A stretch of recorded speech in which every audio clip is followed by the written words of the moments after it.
got another stam teammate. I'm trying to go. He's running. He gets running. Oh, he back upstairs.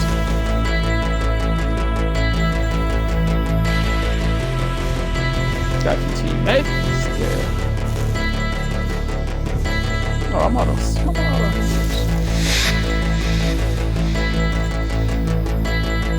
Oh my god! Wow!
Shalom YouTube, it's your boy Makai, aka the Hawkeye Hebrew, coming at you with another build video.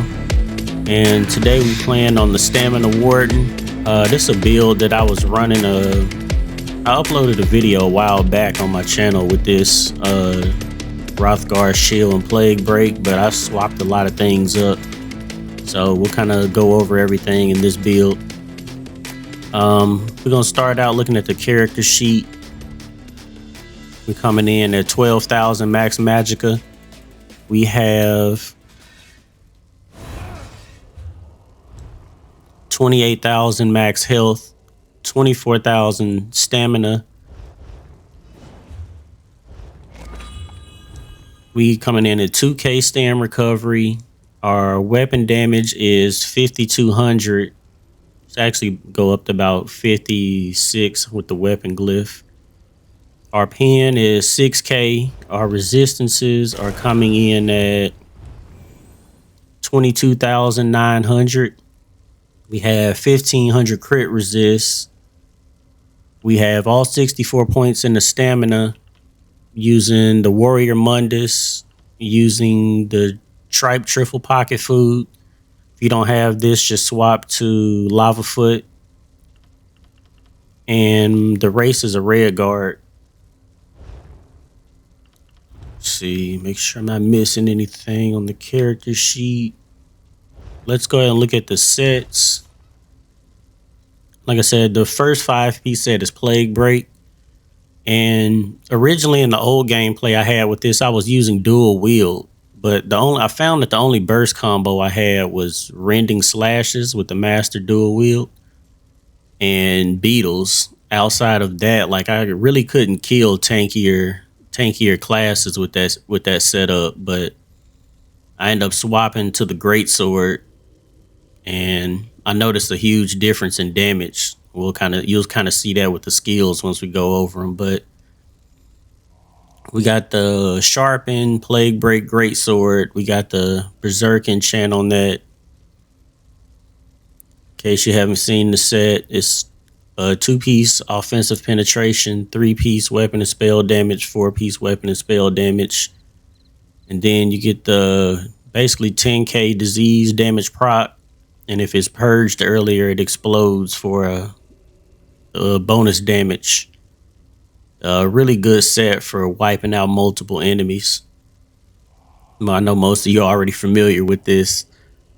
On the back bar, we have the New Moon Acolyte Restoration Staff. I just had a random staff on my back bar, and I made it powered so that I can get better healing.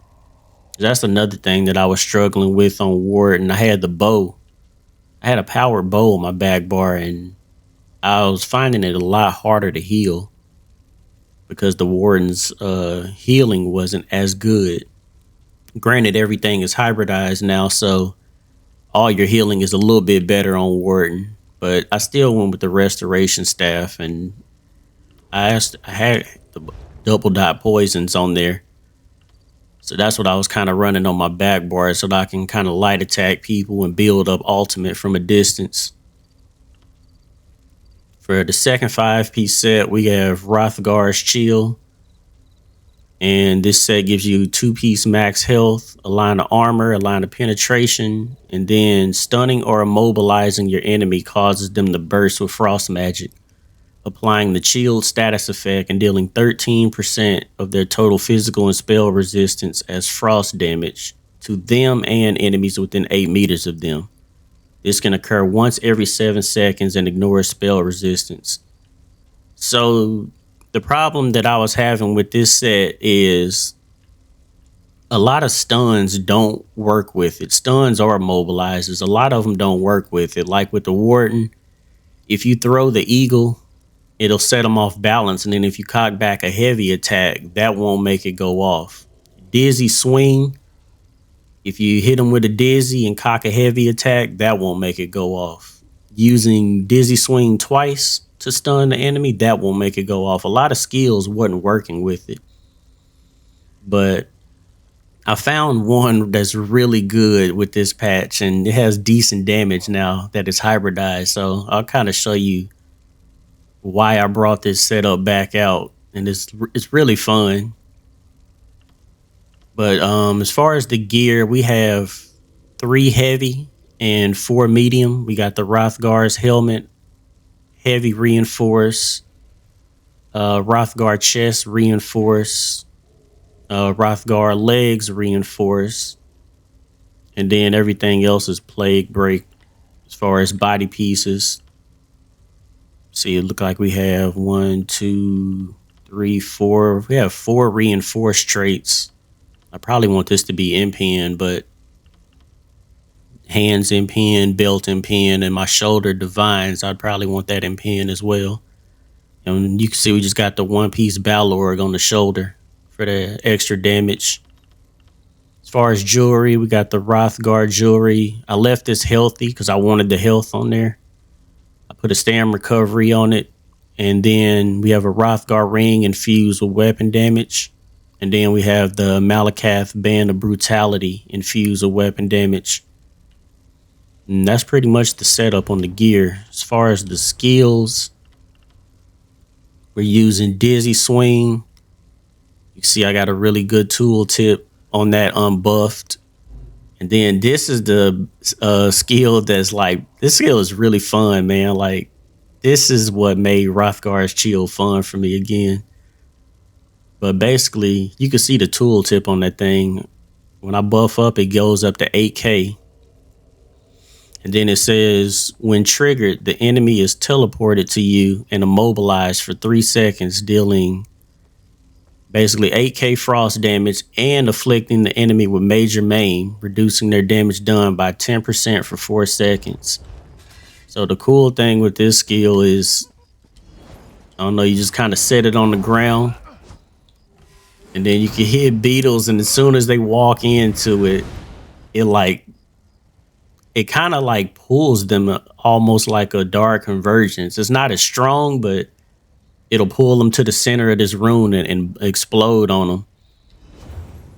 And when it blows up, they basically take I'll say half the tooltip from this, so it's probably about 4K. But then you stack the 3K damage from Hrothgar's Chill on top of that. This one skill hits really hard.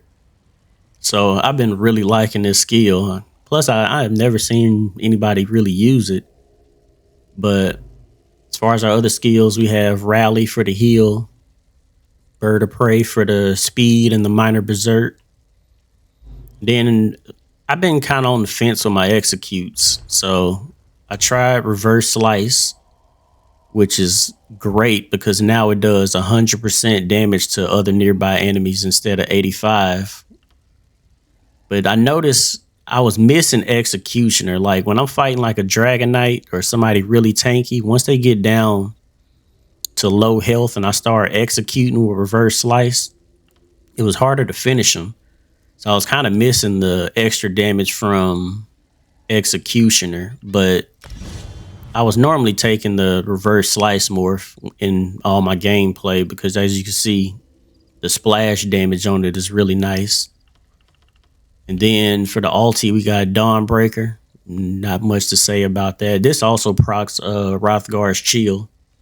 It's really funny when you hit beetles and then you drop a Dawnbreaker and you see the big puff of ice come out the ground at the same time. It's kind of hilarious. But as far as our back bar, we have Beetles, we have Ice Fortress, Resolving Vigor, Soothing Spores. You can see the tooltip on that is pretty good. And then we have Radiating Regen, back bar ulti Healing Thicket. Beetles is another thing. So let me buff up real quick. With the Beetles, I was using both morphs of this as well. As you can see, the Subterranean morph does 11,000 damage and then hits for 11k again. It's only 1900 stamina, which is really good. But I was wanting to use the other morph for the Fracture. And as you can see, the tooltip goes up on that one. I guess because it only goes off once, but that one's hitting for 12k. It's actually like 15 on the front bar, but on my back bar, it's hitting for 12k. So this thing hitting for like 15k on the front bar. And then it fractures their armor for 10 seconds. Even though it's only 2400 magicka, I was having a hard time basically because I don't have a lot of magic. I only have 12k mag. So between this skill being 3k, Bird of Prey being 2700, this being 4k, and then 2400 on the Radiating Regen, I was finding it hard to consistently use Beetles. So that's why I ended up swapping to the Stamina morph. And they both hit hard, but I think I'd have to move my mag around, like get a higher mag pool to go back to the mag morph because that one does ultimately result in more damage. We already got 6k pin and then you stack the major fracture on top of that and it really boosts your pin through the roof. So that's kind of it on that. And then as far as Soothing Spores, I mean, you could definitely go with Living Trellis. You can see that heals for 2200 each second you take damage and then a flat heal at the end. Look at that Soothing Spore tooltip, 9,400. But Living Trellis, see, that'll heal for 6k. So this actually might end up being more healing overall. But like I said, I already had too many magic skills. And then you can see the Radiating Regen tooltip. Hold on one sec. See the Radiating Regen tooltip healing for 20k. So that thing helps out a lot as well. But that's pretty much the skills. Other cool thing I wanted to kind of show you is this ability, the Crystallized Slab. On the front bar, man, this thing has a really good tooltip. Let's see. Look at it, the 8k tooltip on that. That's insane. That's kind of useful when people like spam and snipe and crystal frags and all type of things like that. It'll basically throw a icicle back at them. So I found that kind of cool. But yeah, that's pretty much everything on the build. If you could find a way to get razor caltrops on, you could do that as well, and then keep the stamina beetles. But that's pretty much the setup on everything. So hopefully you guys enjoyed the build video, and I'll catch you all in the next one.